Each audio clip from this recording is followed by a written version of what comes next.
नमस्कार दोस्तों, OCN network में आपका स्वागत है। मैं हूं ओमकार चौधरी।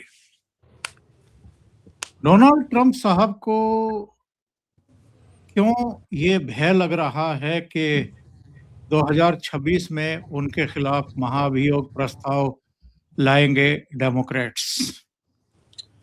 उनका कहना है कि 2026 में अगर हम चुनाव हार गए और हाउस पर डेमोक्रेट्स का कब्जा हो गया तो वो जरूर अपीजमेंट मोशन लेकर के आएंगे।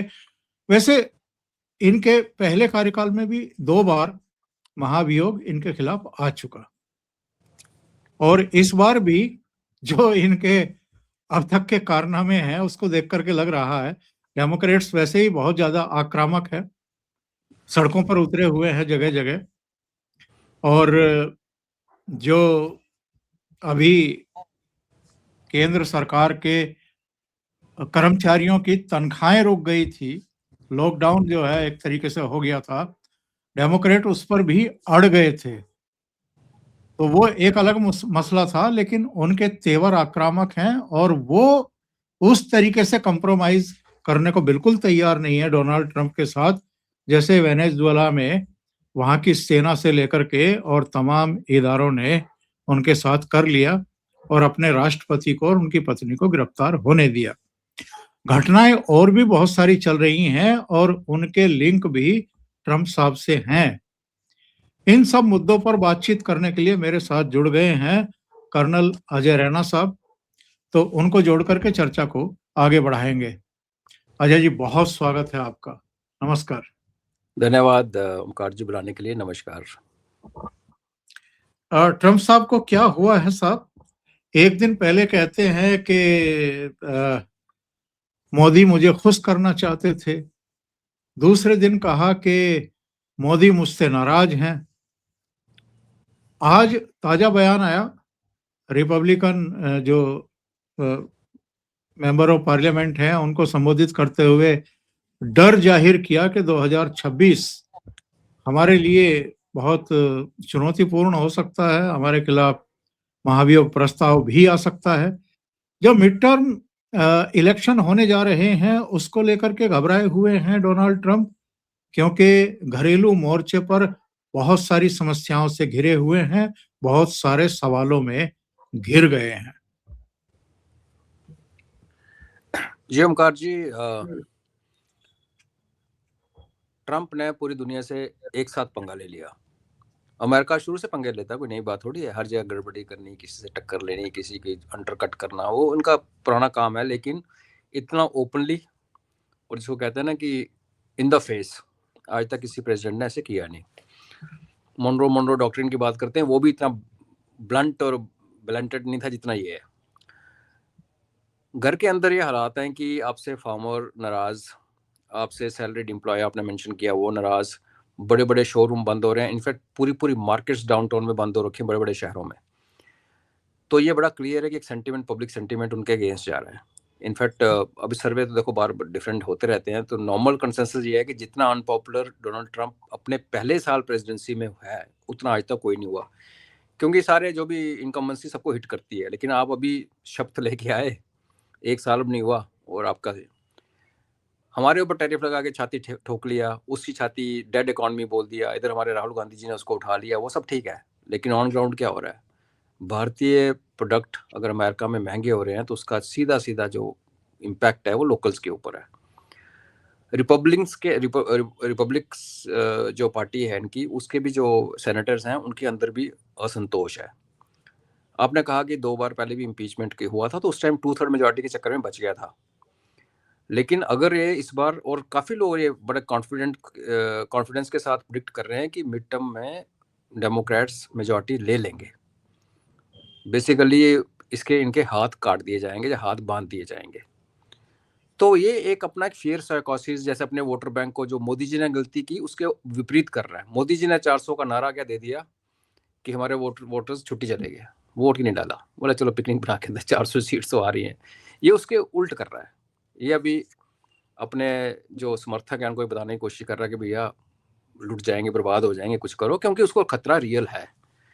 और जो उसने हाल किया है ना सिर्फ यूएस की इकॉनमी का, जो उसने इंटरनेशनल डिप्लोमेसी में जो लोगों किया और जो आपने रिस्ट्रिक्शन लगा दी वीज़ा के ऊपर, तो जो कंपनी, जो बड़े बड़े करोड़पति हैं जो कंपनी चलाते हैं सॉफ्टवेयर की, उनको इम्पैक्ट हुआ है। आप $1 लाख जमा कराओ अगर आपको एम्प्लॉय चाहिए, तो बेसिकली खुश तो कोई नहीं है ना। आपने ट्रेजरी तो भर ली लूट के, लेकिन जो लूटे उसमें कौन कौन लूटा? नॉर्मल पब्लिक लूटी इन्फ्लेशन में, बड़ी बड़ी बिजनेस हाउसेज लूटे बिकॉज उनके एम्प्लॉयज़ के लिए अपने वीज़ा के लिए $1 लाख मांगने शुरू कर दिए। और जो बिजनेस, आप देखिए, अगर हमारा देश जो अमेरिका को, हालांकि डेटा ये बोलता है कि हमारी एक्सपोर्ट बढ़ी है, कम नहीं हुई है परसेंटेज वाइज, लेकिन डेटा ना बड़ा मिसलीडिंग सा हो जाता है कि मैं उनको ब्लाइंडली विश्वास नहीं करता। जैसे कई चीज़ें टैरिफ फ्री है, फार्मा जैसे है, हो सकता है फार्मा, उसको बीच में फिर एनालाइज करने की ज़रूरत होती है, तो सिर्फ डेटा पे ऐसे मोटा मोटा जाना नहीं चाहिए। बट ये ज़रूर है कि जो चीज़ भारत की पहले ₹1 में बिकती, ₹1 कॉस्ट पड़ती थी अमेरिका की सॉइल पे, अभी वो ₹1.5 पड़ रही है। जो वो ₹1.5 पड़ेगी तो कंज्यूमर के ऊपर उसका 50 पैसे का जो एक्स्ट्रा है वो लगेगा। तो वो मैं ये कहूँगा कि वो क्रिस्टल गेज कर रहा है, अपना आने वाली मुसीबत को वो डिफाइन कर रहा है। और उसमें ये खतरा ये हो जाता है कि ये जो जैसे वेनेजुएला में किया, ये सीधा सीधा लोग जोड़ रहे हैं एप्स्टीन फाइल खुलने के साथ, कि वो फाइल्स वहाँ पे खुली तो यहाँ इसने ध्यान बटाने की कोशिश की। अभी 1 साल पड़ा है मिड टर्म को, ऑलमोस्ट प्रैक्टिकली 11 महीने पड़े हैं।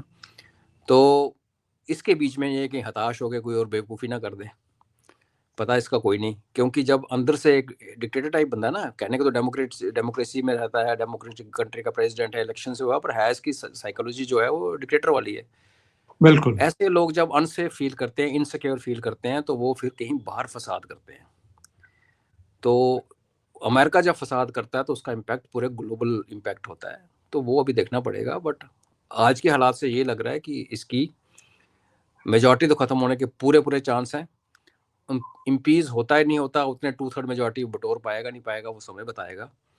और ये जो बात रही बजट में सैलरी वाली, ये आप देखो पिछले कुछ सालों से ये हर साल का ड्रामा हो गया हुआ। अभी बाइडेन के टाइम पे भी हुआ था, उससे पहले ट्रंप के टाइम पे भी हुआ था।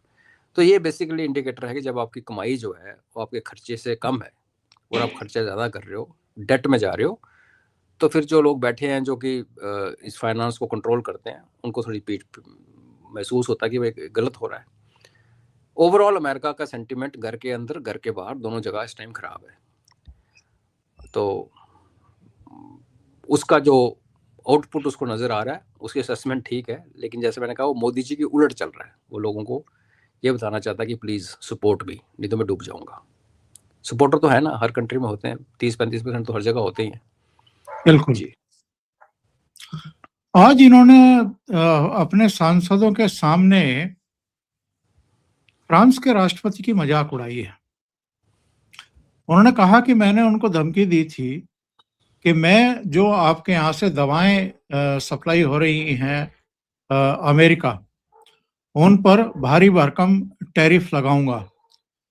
तो बोला कि वो घुटनों पर आ गए और उन्होंने कहा कि प्लीज आप ऐसा ना करें, और जो आप कह रहे हैं ये आप जग जाहिर भी ना करें, जनता के सामने भी ना बताएं। और ये कह करके उन्होंने ठहाका लगाया और एक तरीके से सार्वजनिक तौर पर, जो मैं कह रहा हूं, उन्होंने कहा होगा कि भाई आप पब्लिक मत करिए, ये आपके और मेरे बीच की बात है, हम देखेंगे इसमें और क्या कर सकते हैं। लेकिन उन्होंने वो पब्लिक की, सांसदों के बीच में की, और चूंकि प्रसारण होता है तो पूरे अमेरिका और पूरे दुनिया को पता लग गया। ये जो दूसरे देशों के राष्ट्र प्रमुखों की टोपी उछालने की जो इनकी आदत है, सारी जितनी कूटनीतिक मर्यादाएं हैं सारी तार-तार करके रख दी हैं। जो चीजें पर्दे के पीछे रहनी चाहिए, और ये हमेशा होती रही हैं, कोई नई बात तो है नहीं। अलग-अलग देशों के साथ जब आप बात करते हैं, बंद कमरों में भी बात करते हैं तो तमाम तरह की बातें होती हैं, लेकिन उनको सार्वजनिक करना और किसी की इज्जत के साथ खेलने की कोशिश करना और अपने आप को सुपर पावर इस तरीके से साबित करना, ये आत्मघाती बन रहा है अमेरिका की साख के लिए। बिल्कुल वही मैं जैसे कह रहा हूँ, इन द फेस जो इसने पॉलिसी बना रखी है। अच्छा, इन द फेस भी ठीक है, आपको पता चल जाए कि मैं बदतमीज इंसान हूँ, तो आप मेरे से उसी हिसाब से बात करोगे कि आप मेरे मुंह ना लगो, ये करोगे ना। ये झूठ बोलता है। मुझे तो डाउट है कि मैक्रॉन ने ऐसी बात की भी है कि नहीं। इसकी बात मानना तो और राहुल गांधी की बात मानना सेम है। इसने कहा मैंने भारत और पाकिस्तान को धमकाया, सेम लैंग्वेज देखो, टैरिफ से, तो दोनों सीज फायर करने पे हो गए। अभी जो रिवील हो रही है डेटा वो क्या है कि 16 बार तो पाकिस्तान भागा इनके पास कि रुको रुको रुको, कुछ बोलो, बात करो। तो ये बंदा झूठ बोलता है। मैक्रॉन से उसको क्या खुंदक है कि कल फ्रांस ने, जर्मनी के बड़े बड़े वेस्टर्न यूरोप में से इन्होंने एक लेटर लिखा on behalf of head of state. उन्होंने कहा कि जो डेनमार्क की जो सॉवरेनिटी है ग्रीनलैंड के ऊपर, वो डिस्टर्ब नहीं होनी चाहिए, बिकॉज हर देश को हक है अपना, जो जैसे उनका सोवरेन देश चलता है। और डेनमार्क का इंटरेस्ट, क्योंकि ग्रीनलैंड डेनमार्क का हिस्सा है, तो डेनमार्क का इंटरेस्ट खराब ना हो, नेटो उसकी प्रोटेक्शन करेगा। और फिर जोड़ दिया कि क्योंकि नेटो में सबसे बड़ा भाई अमेरिका है, तो हम उम्मीद करते हैं कि अमेरिका इसको लीड करेगा। अब देखिए, अमेरिकन प्रेसिडेंट कह रहा है मैं ग्रीनलैंड लेने जा रहा हूँ, फ्रांस वाला कह रहा है कि बड़े भाई आप तो बहुत बड़े भाई हो, आप ग्रीनलैंड को बचाओ। किससे बचाओ? बिल्ली से दूध को बचाओ। तो उसने उसकी खुंजक, मेरे को लगता है उसने वो जो खुंदक चढ़ी हुई थी वो निकाली है। बाकी ये झूठ बोलता है। और अगर ये झूठ नहीं बोल रहा तो फिर ये भी पैटर्न प्रूव होता है कि इसने साउथ अफ्रीका के प्रेसिडेंट के साथ भी ये किया था, जेलेंस्की के साथ भी किया था, अब मैक्रॉन के साथ भी हो गया। और इसने कोशिश की थी हमारी भी टोपी उछालने की, उछली नहीं। और रही बात, आप ये दूसरी ये भी देखिए कि आप जो कह रहे थे ना कि ये ऐसे स्टेटमेंट देता कि मोदी आज मेरे से खुश था, मोदी ने तेल कम कर दिया। अगर आप थोड़ा ध्यान से देखें ओमकार जी, ये प्रोपेगेंडा यहाँ कांग्रेस चला रही है कि मोदी ने डर के मारे रशिया से तेल कम कर दिया। कांग्रेस का प्रोपेगेंडा हमें कितनी बार हम देख चुके हैं ट्वीट्स में, और उसमें लैंग्वेज सेम टू सेम होती है, जो आईएसआई का फंडा होता है, प्रोपेगेंडा होता है। आईएसआई की लिंक इस time through their CDF American राष्ट्रपति से जुड़े हुए हैं। तो मेरा तो ये मानना है कि ऐसी जब बातें करता है जब, और वही वैसे वाली बातें उसी लैंग्वेज में उसी इशू पे अगर भारत के अंदर कांग्रेस करती है, तो आप ये मान के चलें ये एक जॉइंट प्रोपेगेंडा है जो आईएसआई कोऑर्डिनेट करती है, इधर बोलने के लिए कांग्रेस को, हमारी कांग्रेस को, और उधर प्रेसिडेंट के मुंह से निकलवाने के लिए या वहां से किसी न्यूज़पेपर में आर्टिकल देने के लिए। तो इसको इस तरीके से भी देखना जरूरी है कि घर के अंदर बहुत सारे बेदी हैं, 0.5 जिसको हम बोलते हैं। तो बाकी हाँ, इसने डिप्लोमेटिक सारी हदें पार कर दी हैं, प्रोटोकॉल जो होते हैं वो तोड़ दिया। आपने सही कहा, रूम्स के अंदर तो डिप्लोमेट्स के अंदर उलझ जाते हैं, मतलब हथापाई भी नहीं होती, बट थोड़ा गर्मा गर्मी बड़ी ज्यादा हो जाती है, पर सब कुछ दरवाजे के पीछे होता था, पर डिप्लोमेसी का नाम यही था। तो इसने हमें लगे कुछ सेट कर दिया है। इसने जो डैमेज की है ना ओवरऑल इंटरनेशनल रिलेशनशिप के बीच में, जा आप देखिए, आपने वहाँ से वेनेजुएला का प्रेसिडेंट उठाया, जो भी मैच फिक्स किया, जस्ट भी किया, आज आप छाती ठोक के कह रहे हो कि अब सारा ऑयल हमारे पास आएगा, हम उसको बेचेंगे, और वेनेजुएला की पब्लिक की, भाई तुम कौन हो भाई? जस्ट बिकॉज हमारे बगल में एक छोटा सा देश है जिसमें सब कुछ है, तेल है, गोल्ड है, कॉपर है, आयरन बहुत ज्यादा है, सिल्वर बहुत ज्यादा है, तो उसको लूटने पे आ जाओगे तुम? तो यस, ये बड़ा गंदा एक एग्जांपल सेट कर रहा है। आई ओनली होप कि इसके साथ जाने के साथ ही सब नॉर्मल हो जाएगा, बिकॉज ये ऐसे वाला सिस्टम चलता नहीं, फिर वर्ल्ड ऑर्डर टूट जाता है। आज तो एक नया बयान भी आ गया है अजय जी, ये मैं साझा कर रहा हूं दर्शकों से। ट्रंप ने वेनेजुएला को फिर धमकी दी, बोले चीन, रूस, ईरान को बाहर निकालो।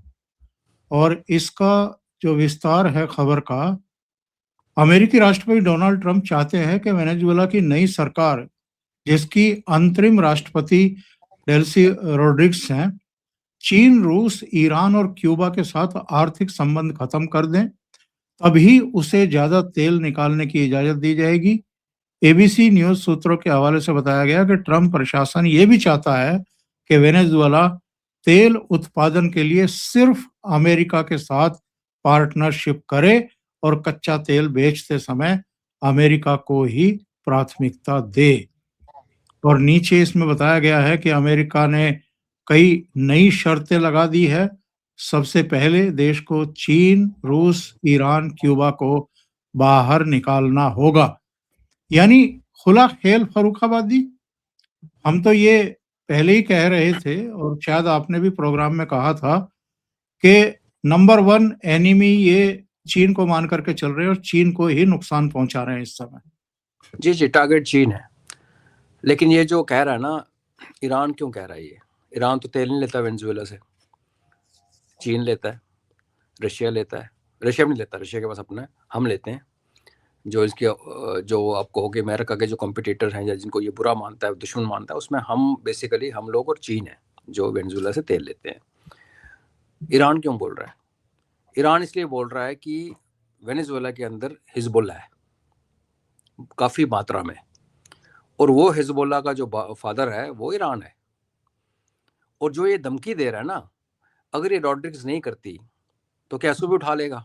अब इसको किस चार्जेस पे उठाएगा कि तूने ड्रग्स बेची, उसको जुमा 4 दिन नहीं हुए आए हुए, क्या चार्ज लगाएगा? मुद्रों पे तो लगा दिया जो भी 1% ड्रग्स वेनेजुएला से अमेरिका में जो टोटल ड्रग्स जाती हैं सिर्फ 1% वहाँ से जाती है। और हिस्टोरिकली अमेरिका में जितनी ड्रग्स जाती रही सबसे बड़ा कंट्रीब्यूशन उससे पाकिस्तान का रहा, जो अफगानिस्तान की पूरी हीरोइन उठा के कोकेन बना के वहाँ बेचता रहा, उसको तो कुछ कह नहीं रहा। लेकिन ईरान से कटना और क्यूबा से इसकी वैसे दुश्मनी है, क्यूबा और कोलंबिया इसकी रडार पे हैं। हम लोग ग्रीनलैंड की तरफ देख रहे हैं। मुझे तो लगता है कि ग्रीनलैंड के लोगों को ये $1 मिलियन का जो इसने प्रॉमिस किया हुआ है देके अपनी सिटीजनशिप ना दे दे, और वो लोग खुश होंगे। बिकॉज डेनमार्क हो, यूरोप का बुरा हाल है, फाइनेंशियली बहुत बुरा भी है, और दुनिया का हर प्राणी चाहता है कि अमेरिकन सिटीजन बने। अमेरिका बहुत अच्छी कंट्री थी, आज नहीं है पर थी ना, अभी लोगों की नज़रों में लगता है कि बाकी यूरोप से तो अच्छी है फाइनेंशियली।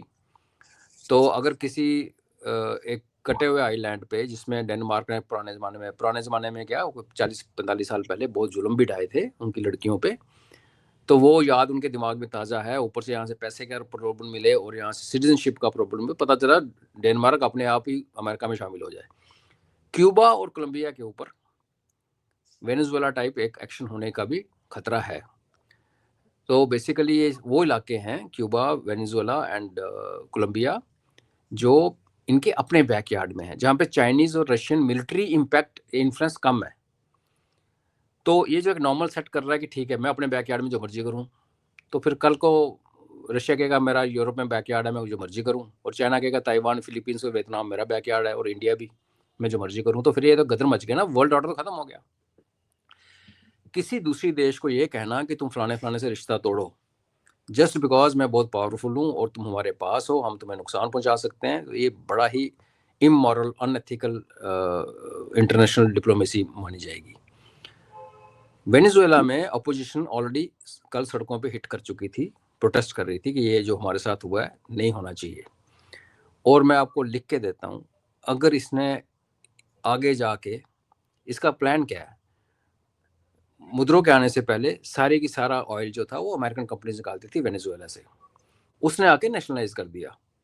नेशनलाइज किया तो सारी अमेरिकन कंपनीज को, जैसे हमने कोको कोला को बंद किया था एक बार, तो उनको निकलना पड़ा। फिर उन्होंने मिलजुल के इसकी इकोनॉमी को तोड़ा, इन्फ्लेशन और फिर थोड़ी बेवकूफ़ी भी उन्होंने की, वेनेजुएला की अपना करेंसी खुली छाप दी, इन्फ्लेशन फिर 1000% से ऊपर चला गया, वो सब कुछ होता रहा, वो तो हुआ। थोड़ा मिसमैनेजमेंट होता तभी बाहर वाले तंग करते हैं आपको।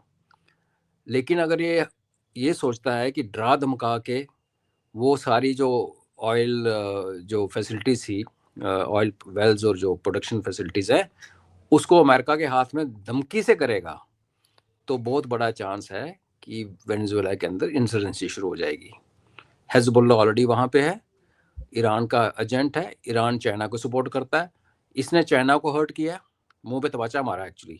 उनके जहाज जो पकड़े हैं 2 बड़े, जो कुछ 3 मिलियन 6 मिलियन लीटर बैरल उसमें डीजल क्रूड ऑयल है, उसका पेमेंट चाइना ऑलरेडी कर चुका था।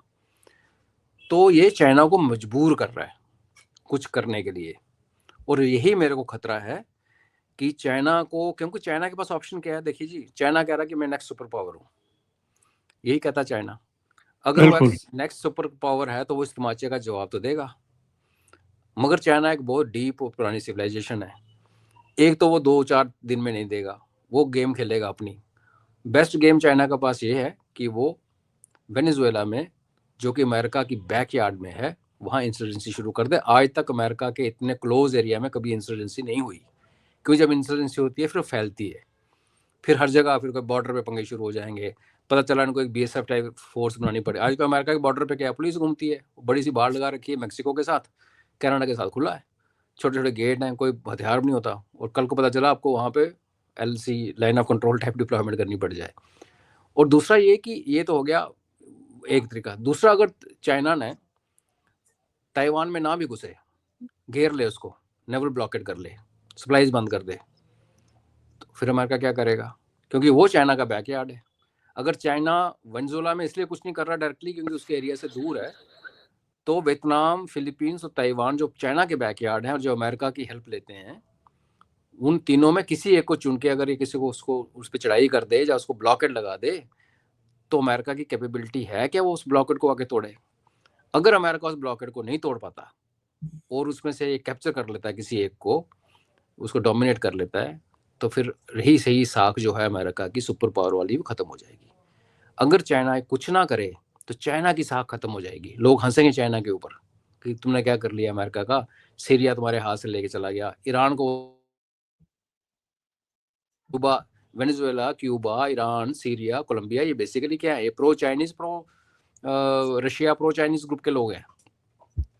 तो ये इसने आप बहुत बड़ा गैम्बल खेला है, और इसका गैम्बल का एक फॉल आउट एक्चुअली एक बहुत बड़ा क्लैश भी हो सकता है। बिकॉज अगर चाइना ने कुछ किया साउथ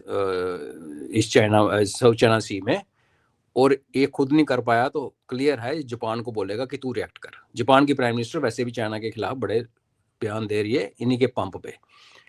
अगर वैसा हुआ और उधर से नॉर्थ कोरिया घुस गया साउथ कोरिया के अंदर, तो साउथ कोरिया को बचाने का जिम्मा भी अमेरिका का है, ताइवान को बचाने का जिम्मा भी अमेरिका का है, फिलीपींस और वियतनाम को प्रॉमिस किया हुआ है कि तुम्हारी हेल्प करेंगे, और इनमें से कुछ भी नहीं कर पाएगा। बिकॉज चाइना जितना मर्जी उसकी हमें दिखती है, रॉकेट फट रहा है, गन फट गई, जहाज गिर गया, चाइना के जो अपना इक्विपमेंट है, जैसे सेटेलाइट्स की मैं एग्जांपल देता हूँ कि आपने कंबोडिया में रॉकेट लॉन्चर फटता देखा, आपने वेनेजुएला में चाइनीज रडार टूटती हुई देखी, आपने पाकिस्तान में सिंदूर के टाइम पे हमने चाइनीज इक्विपमेंट को मारा, वो सब ठीक है। क्या आपने चाइना के सैटेलाइट को कभी गिरते हुए देखा? तो जो उसने अपने लिए करना है वो बेस्ट उसके पास है, उसने अपने लिए बेस्ट रखा हुआ है। और जो दुनिया को बेचता है या देता है डोनेशन, तो वो सेकंड थर्ड कैटेगरी के इक्विपमेंट होता है। हर सेना देश यही करता है। तो उस संदर्भ में अगर कल अमेरिका की ताकत क्या है? बेड़े में, समुद्री बेड़े में, और उसके ऊपर बैठे हुए एयरक्राफ्ट में। फौज तो उनकी क्या कहाँ आएगी? और समुद्र के ऊपर बेड़ा चलता हुआ वल्नरेबल होता है बहुत ज़्यादा। उसकी सिर्फ सारी रिलायंस जो होती है कि हमारे एयर डिफेंस हमें बचा लेगी। अदरवाइज वो तो पानी के अंदर तैरता हुआ एक प्लेटफॉर्म है जिसको नीचे से भी ठोक सकते हो, ऊपर से भी ठोक सकते हो। और उसमें कहीं ठुक गया, अगर अमेरिका का बेड़ा ठुक गया, तो यहाँ एक न्यूक्लियर वार हो जाएगी। तो वो एक खतरा है। और इसलिए मैं कल संजय जी के प्रोग्राम में बोल रहा था कि अगर वर्ल्ड वॉर 3 की हिस्ट्री अगर हुई, वर्ल्ड वॉर 3 जैसे हमने वर्ल्ड वॉर 1 और 2 देखी, वर्ल्ड वॉर 3 चल रही है ऑलरेडी, बट टुकड़ों में चल रही है। कोई इकोनॉमिक वॉर हो रही है, कहीं साइबर अटैक हो रहे हैं, कहीं यूक्रेन हो रहा है, कहीं इसराइल ईरान हो रहा है, कहीं ये वेनेजुएला हो गया। लेकिन अगर आपको काइनेटिक बड़े वाला पुराने ज़माने वाला वर्ल्ड वॉर अगर हुआ आने वाले 1 या 2 साल में ओमकार जी, तो उसकी जो हिस्ट्री लिखी जाएगी उसमें पहले चैप्टर में वेनेजुएला में जिसने जो बेवकूफ़ी की है ये आएगा। तो ये वो एक डिसरप्टर है, ट्रम्प इज ए डिसरप्टर। और ये भी हमें पता है कि अगर वेस्ट से पावर ईस्ट में आनी है तो डिसरप्शन तो कॉज होनी है। जिस डिसरप्शन को कॉज होने में 8-10 साल लग रहे थे, वो महाराज ट्रम्प की दया से हो सकता है 1 या 2 साल में हो जाए। तो फिर वो एक मानवता में बहुत बड़ा खतरा है। और हम सब जानते हैं कि अगर न्यूक्लियर क्रैश पे बात चलेगी तो कितने बचेंगे और कितने चलेंगे मरेंगे, वो तो किसी का भी मतलब गैस है। एक बहुत ही फ्लूइड और बहुत ही खतरनाक वॉल्केनो के ऊपर इस टाइम दुनिया बैठी है, और उसके बिठाने का जो श्रेय है वो डोनाल्ड ट्रंप का है। जी अजय जी, अब तो इन्होंने रास्ते खोल दिए हैं ना।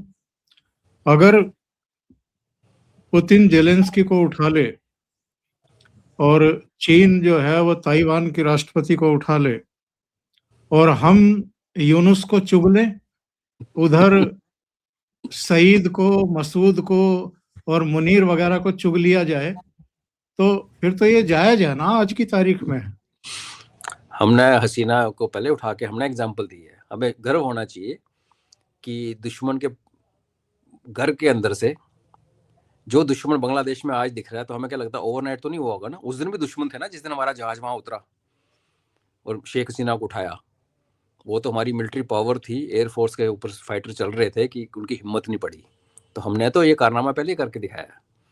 हमने कोई 2 महीने ब्लॉकेड नहीं लगाया, $1 मिलियन नहीं खर्चे बांग्लादेश के ऊपर, हमने उनके लोगों को पैसे दे के अपनी तरफ खरीदा नहीं, हमने उनका नेटवर्क बर्बाद नहीं किया, बिजलियां बंद नहीं की, हम सरेआम दिन के टाइम उठा के लाए। तो इधर तो हम हो चुके। बची जिनके आपने नाम लिए ना, यूनुस, आसिम मुनीर, इनको ला के करना क्या है हमने?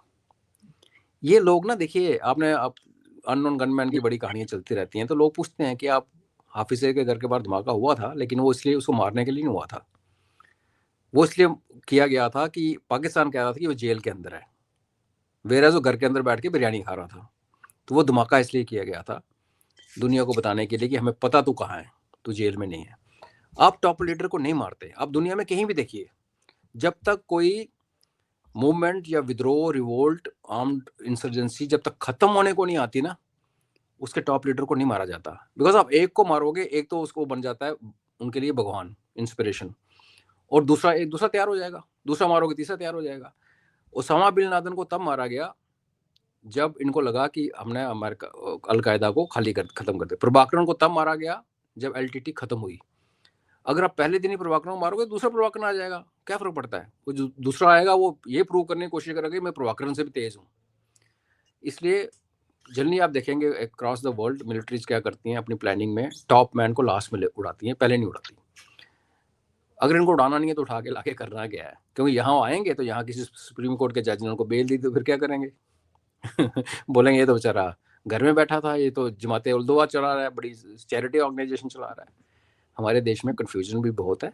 हमने आज तक हमास को टेररिस्ट ऑर्गेनाइजेशन डिक्लेयर नहीं किया है, और कल हमास का एक लीडर पाकिस्तान में हमारे खिलाफ जहर उगल रहा था। तो ऐसे कंफ्यूज स्टेट में मैं तो कहूँगा उनको उधर ही चेप दिया जाए, उनको जहाज बेच के अपने खतरे डालने को फायदा नहीं। बट हाँ, नॉर्मलाइज करना, किसी दूसरे अध्यक्ष को उठाना, देश राष्ट्राध्यक्ष को, वो इसने किया है कि भाई जिसकी लाठी उसकी भैंस। तो पुतिन जेलेंस्की के साथ कर सकता है, बिकॉज आई थिंक अमेरिका भी चाहता है कि जेलेंस्की को भी उठा लिया जाए, बिकॉज वो बात नहीं मान रहा। बट ये गलत है ना ओंकार जी। आपने देखा होगा जब पुतिन के पैलेस पे अटैक हुआ और यूक्रेन ने उसको बोला हमने नहीं किया था, ट्रंप ने उसकी बात की। लड़ाई के कुछ सिद्धांत होते हैं, जब राष्ट्र लड़ने पे जाते हैं तो ये अपने हेड ऑफ स्टेट, प्रेसिडेंट्स, इनको नहीं उड़ाते, बिकॉज हमेशा लड़ाई military target versus military target होती है। मतलब असूलन एक मिलिट्री टारगेट को उड़ाने में साथ में मल्ला उड़ जाए सिविल का तो वो कोलैटरल डैमेज कहलाता है। लेकिन अगर राष्ट्राध्यक्ष को उड़ाना शुरू कर दो, हाँ आर्मी हेडक्वार्टर को उड़ाना बिल्कुल लीगल टारगेट है, पार्लियामेंट उड़ाना लीगल टारगेट नहीं होता। बट वही आपकी बात भी सही है कि जो ये कर रहा है ट्रंप, तो बड़ा कुछ ऐसा कर दिया जो कि असूली नहीं होता, तो यू नेवर नो जी। अभी निकट भविष्य में क्या होते हुए देख रहे हैं? अभी जैसे चर्चाएं चल रही है कोलंबिया को लेकर के भी, क्यूबा को लेकर के भी, ग्रीनलैंड को लेकर के भी, ईरान को लेकर के भी चर्चाएं हैं। अमेरिका के हवाले से पहला ग्रास इनका कौन सा होगा? और ये चुनाव जीतने के लिए सब दांव पेच आजमा रहे हैं या कोई इम्पैक्ट डालना चाहते हैं पब्लिक पर कि भाई देखो मैं आप लोगों की भलाई के लिए, अमेरिका को ग्रेट बनाने के लिए कितने काम कर रहा हूँ, कितनी सिरदर्दियां ले रहा हूँ, कितनी गालियां खा रहा हूँ लोगों पे। एप्स्टीन फाइल्स का खुलना एक रीजन है इसका इमीडिएट, और ऑफ कोर्स जो आगे इलेक्शंस होने हैं, जो पॉपुलैरिटी ऊपर की, तो यूएसए में तो वीकली जो पॉपुलैरिटी ग्राफ होता है उस पर भी लोग बहुत रिएक्ट कर जाते हैं, उसको भी बड़ा एक मापदंड माना जाता है। तो वो बड़े सारे कारण है, आपके घर के अंदर फेलियर है, आपकी फाइनेंशियल पॉलिसीज, आपके घर के अंदर लॉ एंड ऑर्डर सब टूट रहा है। और आपने न्यू ईयर का देखा होगा, जो ड्रगीज, जो एक वीडियो आया था कि कैसे लोग को खंबे को लटक रहा है, कोई कहीं पड़ा हुआ है, तो अमेरिका के अंदर बहुत बुरा हाल है। और बाइडन ने जो, कोई कहता 30 मिलियन, कोई कहता 10 मिलियन जो लोगों को बिना नाम जाने अंदर आने दिया है, डेमोग्राफिक इन्वेजन कराया है कि हम यहाँ पे मैन्युफैक्चरिंग हब बनाएंगे अमेरिका में, वो सारा बैकफायर कर रहा है। तो ये इस हालत में ये डिस्ट्रैक्शन करने के लिए बहुत सिंपल सा तरीका है, ये उसके लिए कर रहा है जो फेस पे लगता है।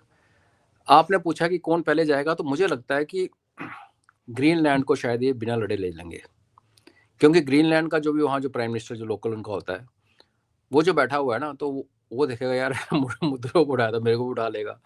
और दूसरा, जैसे मैंने कहा कि डेनमार्क और ग्रीनलैंड के अपने अंदर हिस्टोरिकल कुछ इश्यूज हैं, और आपस में कोई थोड़ा सा रंजिश भी है। प्लस आपको यूएस की सिटीजनशिप मिल रही है, प्लस आपको पैसा मिल रहा है पर हेड, जो ट्रंप ने प्रॉमिस किया है। अगर वेनेजुएला से लूटेगा तो वहां डालेगा। लेकिन उसमें एक खतरा ये है कि जब ग्रीनलैंड में आप घुसोगे ना, तो आप अपने बैकयार्ड में नहीं हो, आप रशिया के पास आ गए। फिर वहां से क्या रिएक्शन आएगा, वो एक थोड़ा सा देखने वाली बात होगी। तो अगर ये पीसफुली कर गया, गेम खेल गया पैसे के जोर पे, तो वो मुझे लगता है ज़्यादा लाइकलीहुड है। बीच में कल इसने कहीं बोला भी था कि 2 हफ्ते के अंदर या 20 तारीख से पहले कुछ बोला इसने। तो अगर 2 हफ्ते बोला तो आप ये मान कर चलिए कि 3-4 दिन में कर देगा। ये हमेशा टाइमलाइंस को उड़ाता है। कोलंबिया वाले ने तो बोला कि आजा, उठा ले हिम्मत है तो आजा। कल उसने आगे से ताना भी मारा था। कोलंबिया, क्यूबा वल्नरेबल से देश हैं, छोटे देश हैं, उनकी डर्टी इकोनॉमी पे चलते हैं। कोलंबिया तो टोटली ड्रग्स पे चलता है, तो डिपेंडेंसी है। मगर जितना ये इनको हर्ट करेगा ना ओमकार जी, बेसिकली ये चाइना को चैलेंज कर रहा है। और फिर चाइना मजबूर हो जाएगा, जिसके बारे में मैंने ऑलरेडी बात की, कि वो अपने बैकयार्ड में कुछ पंगा लेगा और वहाँ पे एक बहुत बड़ा युद्ध स्टार्ट होता हुआ नज़र आ रहा है।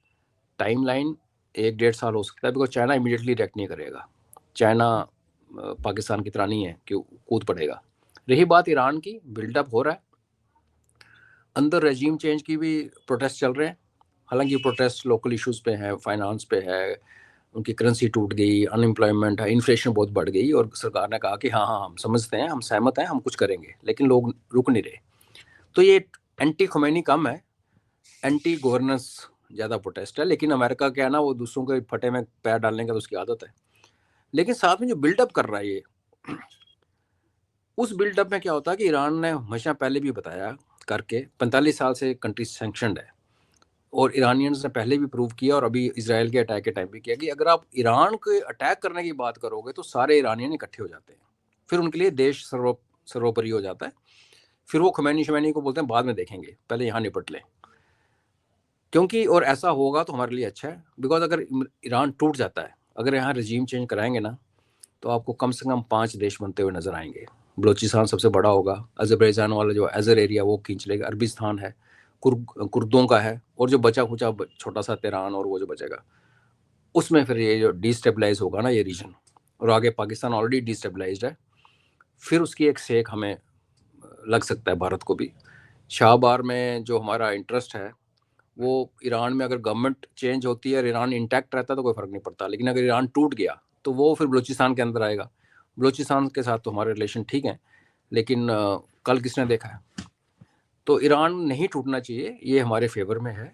रजीम चेंज नहीं होनी चाहिए, ये डिबेटेबल है कि होनी चाहिए कि लोगों पे जुल्म होता है, बट मेरा ये कहना है कि रजीम चेंज जो ईरान में होगी उसके बाद ईरान टूटेगा, क्योंकि अमेरिका रजीम चेंज करवाता है, उसके बाद वहाँ वो गदर मचवाता है, रेडिकल्स के हवाले करवा देता है। और हमने हर देश में देखा जहाँ अमेरिका ने रजीम चेंज की, वो देश फिर संभला नहीं। तो अगर ईरान नहीं संभलेगा तो उसका ट्रांसलेशन ये है कि ईरान के टुकड़े टुकड़े हो जाएंगे। ईरान के टुकड़े टुकड़े होने का मतलब ये है कि जो सीरिया में बैठे हुए हैं आतंकवादी, टर्की और यूएस के बैक किए हुए ISIS, वो बीच में इराक है, इराक तो है या नहीं है एक ही बराबर है, फिर वो पहुंच गए आपकी ईरान पे। ईरान से नेक्स्ट टारगेट एक अफगानिस्तान है, जो उनके साथ कॉपरेट नहीं करता, ISKP के साथ, HTS के साथ, और एक फिर हमारा भारत है। तो ये इसका एक, इसलिए मैं कह रहा हूँ ये पूरा एक ग्लोबल टाइप का स्यापा डालने के चक्कर में घूम रहा है। इम्पीच ही हो जाए तो अच्छा है, टू बी ऑनेस्ट, नहीं तो लड़ाई करवा के छोड़ेगा ये जी। और अभी तक बांग्लादेश की तरफ से ऐसी बहुत कोशिशें की गई हैं, साजिशें रची गई हैं कि भारत उत्तेजित हो जाए, कुछ कर दे, तो ये 12 फरवरी का जो राड़ा है ये खत्म हो जाए, किसी तरह चुनाव टाल दिए जाएं। लेकिन भारत अभी जब्त किए हुए है, संयम बरत रहा है कि जरा ये दफा हो। यूनुस दूसरा जो भी आए, रहमान आए, कोई भी आए, फिर उससे बातचीत की जाए, उससे आगे मामले बढ़ाए जाए। तो मुट्ठियां तो हमारी भी कसी हुई हैं, तनी हुई हैं। तो हम बिल्कुल। पहले पूर्वी सीमा से निपटेंगे या पश्चिमी सीमा से निपटेंगे? मजाक में तो मैं बहुत बार बोल चुका हूँ बांग्लादेश पहले निपटेगा, और प्रैक्टिकली मैं बताऊँ आपको, एक सिविलाइजेशनल कंट्री जो होती है ना, और एक जो आर्टिफिशियल देश होता है पाकिस्तान के, इसमें यही फ़र्क होता है। इसलिए मैं कह रहा हूँ कि चाइना भी इमीडिएट रिएक्ट नहीं करेगा यूएसए को। हम एक्चुअली देख रहे हैं कि रजीम चेंज होती है और बीएनपी भी हमारे समर्थक में नहीं है, पर देखिए काफ़ी चीज़ें हो चुकी। बीएनपी का एक प्लस पॉइंट हमारे इसलिए आता है कि वो 71 को रिकॉग्नाइज करती हैं, बिकॉज शेख जिया का जो हस्बैंड था वो उसका वॉर हीरो था। वो पाकिस्तान आर्मी के होने के बावजूद सबसे पहले उसने म्यूटनी की थी, और डिक्लेरेशन जो हुई थी इंडिपेंडेंट बांग्लादेश की उससे पहले 16 दिसंबर से मच पहले उसी ने की थी। फिर भारतीय सेना के साथ मिलकर लड़ा मुक्ति बाहिनी, जनरल जिया बाद में प्रेसिडेंट बना। तो वो उसका बेटा उस लेगेसी को याद करता है, और वो लेगेसी जो है वो अवामी लीग की लेगेसी से जुड़ती है। हालांकि इनके आपस में मतभेद बहुत हैं, लेकिन अब अवामी लीग अगर है नहीं, और अवामी लीग का जो वोटर है वो कहाँ जाएगा, कि अवामी लीग का वोटर जो है वो जमायत में नहीं जाएगा। तो फिर ऐसा लगता है कि ऐसा होगा कि ये रहमान उधर आ जाएगा पीएम बन के, तो बैक तो उसको बाहर से ही मिल रही है, तो फिर हो सकता है कि यूनुस मियाँ प्रेसिडेंट बन जाएं, क्योंकि अभी जो प्रेसिडेंट है वो उसका नाम ही नहीं सुना होगा आपने। वो तभी सुनते हैं जब वो रोता है कि मेरे को डिसरिस्पेक्ट कर रहे हैं, मेरे को ये नहीं कर रहे। तो यही मेरे को भी ये लगता है, क्योंकि जो ऑप्शंस लोग हमारी जो पब्लिक सेंटिमेंट बोलती है ना, वो कोई भी वर्केबल नहीं है कि हम बांग्लादेश को ऐसी की तैसी कर दें। क्या ऐसी तैसी कर देंगे? पूरे जियोग्राफी में दरिया, नाले, नदी, ढाका पहुंचने में हमें दिन लगेंगे, 3, 4, 5, 6, 7, बिना लड़े भी 3 से 4 दिन लगेंगे। तब तक जो हिंदू जो पूरे बांग्लादेश में फैले हुए हैं, जो मुस्लिम इलाकों में रहते हैं, उनका क्या हश्र होगा? हम कभी सोचते हैं उसके बारे में? और अगर हम आज यूनुस को मार दें आज, तो वहाँ हाडी शुरू खड़ा हो जाएगा, हाडी उस्मान खड़ा हो जाएगा। कमी थोड़ी है जिहादियों की। बांग्लादेश को ठीक करना बांग्लादेशियों की जिम्मेवारी है, और हम एज अ बिग नेबर हम आई थिंक उनको एक चांस देना चाहते हैं। हम बांग्लादेश के फटे में अपना पैर नहीं फंसाना चाहते। हम क्यों उनको ठीक करने चल पड़े? हम क्यों उनकी पॉपुलेशन को अपने साथ मिलाएं? बट जो हमारा पश्चिम में बैठा हुआ है, जो आपका सवाल था, वो बांग्लादेश और भारत के अंदर जो पाकिस्तान है, उन सब की जो जड़ है वो पाकिस्तान के अंदर है, हीरा मंडी के अंदर। तो पाकिस्तान को ठोकना तो अब कंपल्शन है। पाकिस्तान को तोड़ने की शुरुआत, मतलब अगर आप उसकी मिलिट्री को क्रिपल कर दोगे, अगर अगला अटैक होता है और उनके हेडक्वार्टर वगैरह उड़ा के जनरेशन जो आप कह रहे हैं उन सबको चेप दिया जाए, क्योंकि उनके सबकी खबर हमारे पास है, तो फिर पाकिस्तान टूटेगा। टूटने की प्रोसेस शुरू होगी, बिकॉज फौज कंट्रोल करती है, फौज वीक हो गई तो बलोचिस्तान वाले वैसे नहीं थम रहे, केपीके वाले वैसे नहीं थम रहे, गिलगित बल्तिस्तान और उनका जो कश्मीर है उसमें, आज़ाद कश्मीर जिसको कहते हैं, उसमें प्रोटेस्ट चल रहे हैं। आज सिंध में लोग बोल रहे हैं। तो पाकिस्तान को तोड़ने से या पाकिस्तान को पनिश करने से बांग्लादेश में भी आपको एक चेंज आता नजर आएगा, और हमारे अंदर जो कूदते रहते हैं उनको भी चेंज आएगा। बांग्लादेश के ऊपर एनर्जी वेस्ट करना, एक मक्खी को एक हैमर के साथ मारना, जिसको कहते हैं इंग्लिश में killing A fly with a hammer, शायद एक बहुत बुद्धिमत्ता का वो नहीं है। बाकी रही बात वहाँ की हिंदुओं की, तो हमारे हिंदुओं को सुनने में बुरा लगेगा, वो हिंदू बहुत सारे यहाँ आना नहीं चाहते, उनको हमसे कोई प्यार नहीं है, उनको बहुत मौके मिले थे, वो नहीं आए। और दूसरी बात यह है कि जो हमारे भारत के अंदर हिंदुओं के साथ होता है उसको देख के बाहर वाले हिंदू वैसे नहीं आते। तो हम रो लेंगे, इमोशनल हो जाएंगे, वो सब ठीक है, लेकिन उससे ज़्यादा आप उम्मीद ना करें कि सरकार कुछ करेगी। जी। और ये सज्जन जो कह रहे हैं, इस पर आप क्या कहेंगे? क्या वहाँ हुकूमत है? वहाँ कोई हुकूमत नहीं है। वो कहलवाते हैं अपने को इंटरम अफगान गवर्नमेंट। वहाँ पे एक ज्योग्राफिकल एक्सप्रेशन है अफगानिस्तान, जिसमें 42% पश्तून है, तो 58% वहाँ पे ताजिक भी हैं, उज़्बेक भी हैं, तुर्कमन भी हैं, हज़ारा भी हैं। और इसका एक दूसरा वीडियो है, ये है शायद 2 मिनट वाला। हाँ हाँ, ये सारे राग सुनिए। भारत और पाकिस्तान का युद्ध होगा नहीं, उसमें इसने ये कहा था ना कि मजा ना आए तो पैसे वापस। इसी में है कि पैसे वापस कर दीजिए, दाएं से आए बाएं से आए। हाँ, घटिया इंसान है। अभी वो सिद्धांत को कर रहा है रॉ का। मैं पिछली बार मेरे को रॉ का एजेंट बोल रहा था, इसका क्या कहना।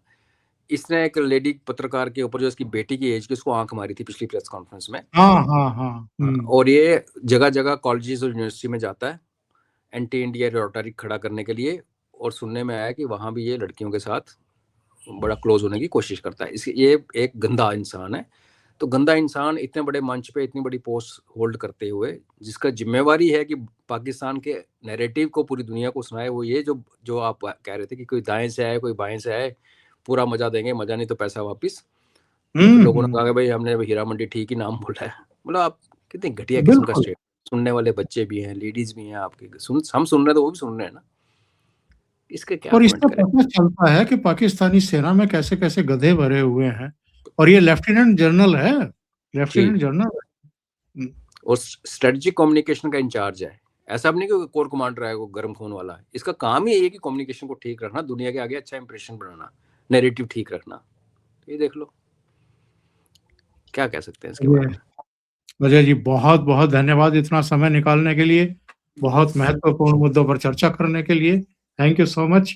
और मैं आप एक चीज भूल गए चर्चा आप कर रहे थे जी जी जम्मू को लेकर के आप लोगों ने एक मुहिम शुरू की है, तो जी। थोड़ा सा उसके बारे में जरूर बताएं।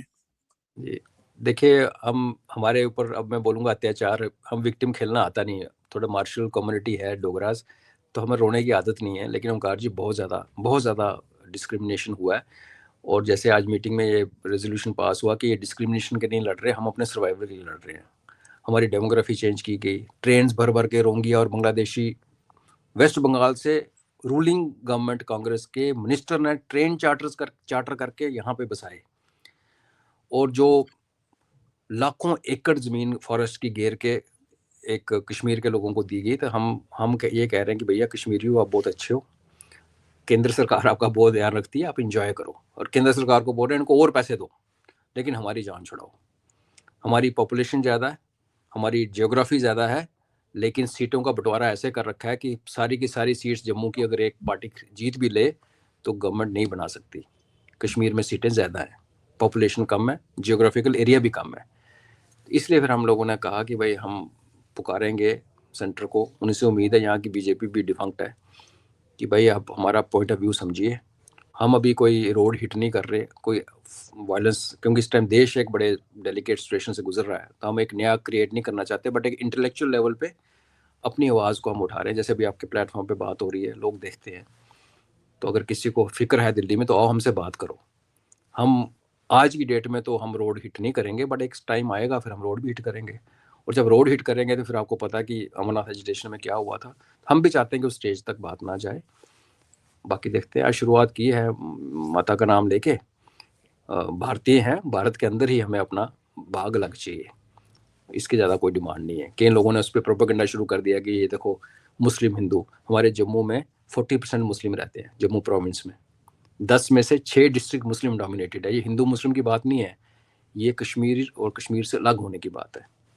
आप लोगों की सपोर्ट चाहिए आने वाले दिनों में, तो और प्लेटफॉर्म पे सपोर्ट मिल भी रही है, तो यही उम्मीद करते हैं कि हमारा ये जो मुहिम है ये हमारी लाइफ टाइम में कामयाब हो जाए।